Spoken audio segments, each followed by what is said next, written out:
안녕하세요 여러분. 부동산 알려주는 쿨한 누나 채널에 오신 여러분 반갑습니다. 저는 쿨누나입니다.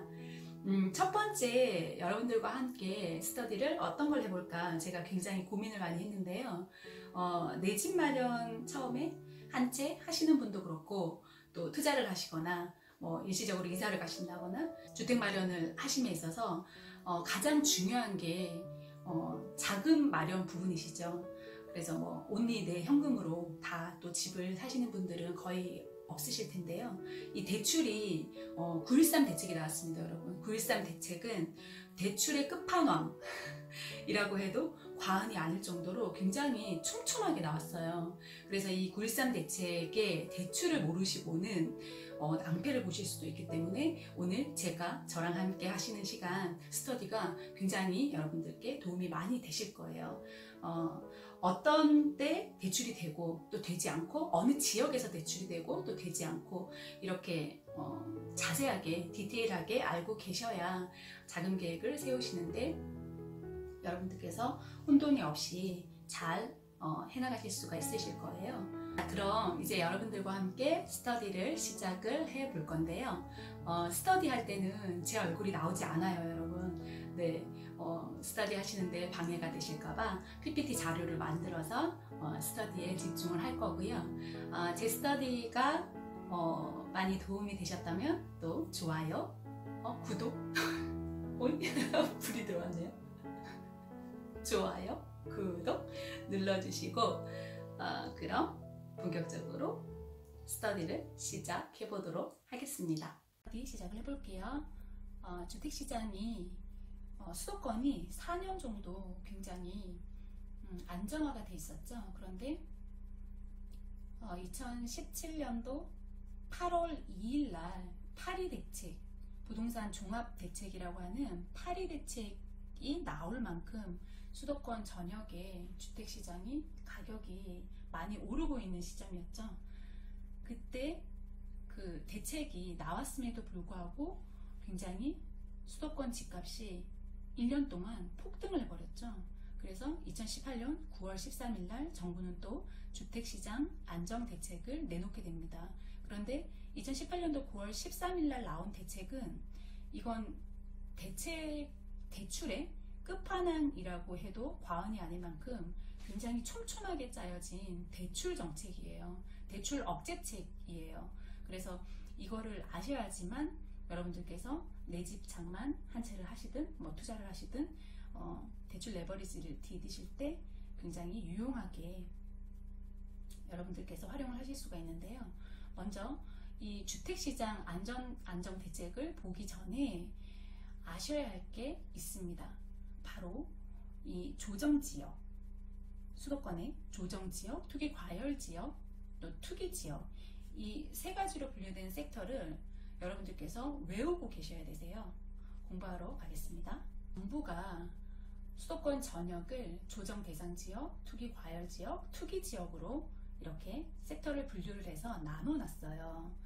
요거를 양도세 때도 여러분들께서 인지를 하고 계셔야 되고, 물론 대출 때도 요 기본 내용을 알고 계셔야 어느 지역에 어떤 양도세, 양도세 실거주 부분 나중에 공부를 하겠지만 그것도 공부할 때도 알고 계셔야 되고, 또 대출 관련 공부를 하실 때도 요걸 알고 계셔야 되거든요. 그래서 한번 살펴보고 넘어가도록 하겠습니다.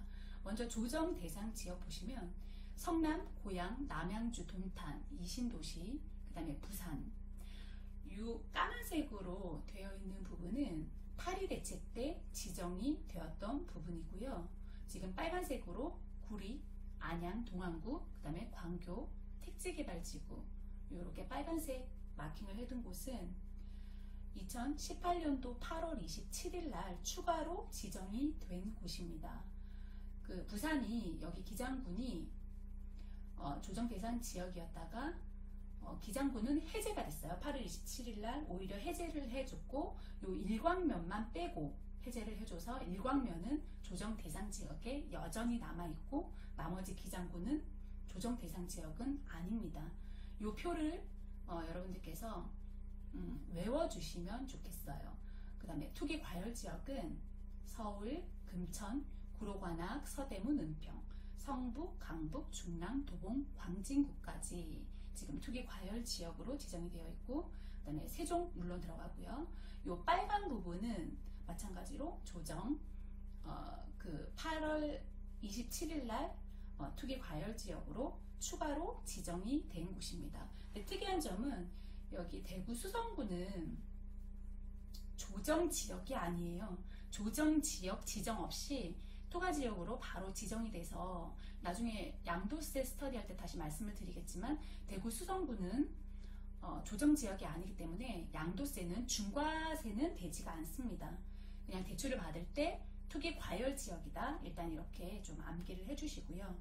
그 다음에 투기 지역은 서울, 강남이죠. 강남, 서초, 송파, 강동, 강남 4구랑, 그 다음에 마포, 용산, 성동, 강서, 양천, 노원, 영등포, 세종도 들어가고요. 요거는 8월 2일 날 벌써 지정이 됐던 기존 투기 지역이고, 추가로 827에 지정이 된 곳은 또 빨간 글씨 종로, 동대문, 중구, 동작까지 포함이 돼서, 지금 요 표는 여러분들께서 다시 한번 캡처를 해두시면 될 것 같아요. 캡처를 해두시고 필요하실 때 또 꺼내 보시면 되고요. 일단 요 기본적인 조정 대상 지역, 투기 과열 지역, 투기 지역을 알고 대출로 넘어가도록 하겠습니다. 여러분, 깨알 글씨가 나왔습니다. 눈이 좀 아프시죠? 그냥 들어보세요. 제가 설명을 해드릴게요. 주택 구입 목적의 담보대출 관련 이 정책이 나왔어요. 근데 예전에 여기서 가장 중요한 거는 8일 대책 때까지는 조합원의 입주권이나 분양권은 주택수에 포함이 되지 않았어요. 주택에 포함이 되지 않았는데, 9.13 대책에서 가장 중요한 것은 요 깨알 글씨입니다. 깨알 글씨, 조합원 입주권 그리고 분양권이 주택에 포함이 된다라는 대전제를 깔고 이 모든 대출을 쪼이고 있어요. 이거 진짜 정말 강력한 정책인 것 같습니다. 조합원 입주권, 분양권도 주택이다 라고 생각을 하시고 이 설명을 한번 쭉 들어보시면은, 어떤 사람이 집이 있어요. 내 집에 실거주를 하면서 담보대출이 있는 상태예요. 그런데 조합원 입주권이랑 분양권도 가지고 있는 사람이에요. 여기에는 대출은 없어요. 없이 가지고 있다. 그러면 예전에는 8.2 대책 때까지만, 9.13 대책이 나오기 전에 8.2 대책 이후만 해도 기존에 그 대출이 내가 얼마가 있느냐, 몇 건이 있느냐에 따라서 이게 대출이 뭐 되든지 안 되든지, 한도가 많이 나오든지 적게 나오든지, 이런 식으로 대출을 은행에서 진행을 해주셨었는데, 이 9.13 대책에는 기존 부채는 일단 논외로 하고, 집이, 이 사람이 대출 받을 차주가 집이 있냐 없냐, 1주택이냐 무주택이냐 다주택이냐, 여기에 따라서 아예 대출이 되고 안 되고 처분을 해야 되고, 이런 식으로 규제를 해버렸어요. 시행 시기를 보시면 대책 발표 이후에 9월 14일부터 주택 매매 계약 체결권부터 적용을 하는 것을 원칙으로 한다라고 여기 쓰여 있죠. 대책 발표 이후 9월 13일, 그러니까 9월 13일 날 대책이 나왔는데 9월 13일 날 매매 계약서를 작성을 했어요. 그럼 이런 사람들은 적용이 안 되고, 9월 14일 날 매매 계약서를 작성을 하고 계약금을 뱅킹을 하신 분들, 이런 분들은 여기 주택담보 관련 대출, 9.13 대출 정책에 다 포함이 되신다는 얘기예요. 이걸 보시면 2주택 이상 보유 세대는 규제 지역 내에서, 이 규제 지역이라 함은 좀 전에 설명드렸던 조정 지역입니다. 조정 지역 내에 주택 신규 구입을 위한 주택담보대출이 아예 LTV가 나오지 않으세요. 아예 대출 한도가 제로입니다. 그리고 주택 1세대, 1주택이신 분들은 규제 지역 내에서 주택 신규 구입을 위해서 주택담보대출을 원칙적으로 금지를 하되, 단 예외적으로 가능한 것은 이사, 부모 봉양 등의 실수요, 그 다음에 아주 불가피하다고 판단되는 그런 사유들, 예외적으로 주담대를 허용을 하겠다. 그리고 또 보시면 규제지역 내에서 고가주택 구입 시에는 실거주 목적이 아닌 경우는 주담대를 아예 해주지 않겠다, 이렇게 발표를 했고, 그 다음에 무주택 세대가 주택 구입을 2년 이내에 전입하는 경우에는 예외적으로 허용을 해주신답니다. 무주택 세대만 이거는 해당되는 내용이고요. 1주택 세대는 기존 주택을 최장 2년 이내에 처분 조건부로 한해서 예외적으로 허용을 해준다. 이거는 등기일 기준으로 해서 그 최장 2년 이내에 처분을 하고 뭐 실입주를 들어가셔야겠죠. 그리고 여기 제일 아래에 요 표를 보시면은 요것도 캡처를 해두시고 뭐 그때그때 참고적으로 활용을 하시면 좋을 것 같은데요. 여기에 지금 고가주택이라고 나와 있죠. 고가주택 기준 이하의 주택 구입 시에는 요러한 지역별로 LTV가 적용이 된다라고 도표를 아주 친절하게 만들어 주셨는데, 여기 고가주택이라 함은 실거래가가 아닙니다, 여러분. 실거래가가 아니라 공시가격이에요. 공시가격 9억. 공시가격 9억 이하의 주택 구입 시에는 요렇게 적용이 된다는 얘기고요. 그 고가주택 구입 시 공시가격 9억 초과 분에서는 요렇게 요 아랫부분에 적용이 되신다는 건데, 여기 보세요. 무시무시하죠? 지금 아예 안 나오죠? 0, 0, 0, 0, 0, 0. 그리고 1주택 때 예외적으로는 투기 지역에서, 투기 과열 지역에서는 40% LTV 적용받고요. 그다음에 조정 지역에는 60%, DTI는 50%. 조정 대상 지역이 아닌 곳, 비조정 지역, 수도권의 내 비조정 지역에서는 60%, 50% LTV, DTI가 적용이 됩니다. 그리고 기타 이 지방은 수도권이 아닌 곳의 비조정 지역에서는 DTI를 보지 않아요. DTI는 보지 않고 LTV 한도만 나오면은 어쨌든 대출은 받으실 수가 있어요. 여기 보시면 여러분 거주를 하실 무주택자들은 대출을 받으시는데 아무 지장이 없으세요. 그 LTV, DTI만 충족을 하시면 어차피 내 집 마련 한 채, 뭐 기존 주택이 없으셨으니까 담보대출도 없으셨잖아요. 그래서 연봉 대비해서 LTV, DTI 계산을 해서 뭐 최장기간 30년, 뭐 35년 이런 식으로 하시면은 별 무리 없이 내가 원하는 지역 내에 대출은 얼마든지 하실 수가 있고요. 다주택, 그러니까 1주택 이상이신 분들, 또 다주택이신 분들, 이런 분들은 입주권도, 조합원 입주권도, 또 분양권도 주택으로 봐버리기 때문에 여기에 다 걸리시겠죠. 제재를 많이 받게 됩니다. 자, 여러분 또 이 페이지를 보시면 생활안정 자금 목적의 주택담보대출 관련 요 발표를 해놓은 내용을 보면 그 주담대랑은 달라요, 여러분. 주택담보대출, 내가 주택을 구입하기 위해서 대출을 받는 그 관련 대출, 지금 좀 전에 제가 설명을 드린 거고요. 이 생활안정자금 목적의 주담대 관련 대출은 주담대, 그 주택 구입 목적의 대출이랑은 완전히 다릅니다. 이거는 의료비, 교육비 등의 생활자금 조달 목적으로 이미 보유하고 있는 주택을 담보로 받는 이런 대출이에요. 이것도 마찬가지로 9월 14일 날 이후부터 대출 신청권부터 적용을 하고, 1주택 세대는 현행과 동일한 LTV, DTI 비율을 적용을 받으실 수가 있고, 2주택 이상 세대는 10% 차감된 LTV, DTI를 적용을 받게 됩니다. 여기 표에 잘 나와 있죠? 이 표를 또 캡처해서 여러분들께서 필요하실 때 꺼내 보시면 될 것 같아요. 1주택 세대, 2주택 세대, 또 여신심사위원회 특별 승인을 받으실 수 있는 LTV, DTI가 투기지역, 투기과열지역, 조정대상지역, 비조정지역, 기타 해서 이렇게 나눠서 잘 나와 있습니다. 생활안정자금을 주택구입 목적 등으로 유용하지 못하도록 아주 철저하게 사후관리 방안을 마련하겠다. 이거는 제가 대출이 필요해서 제가 굉장히 은행에 많이 알아봤거든요.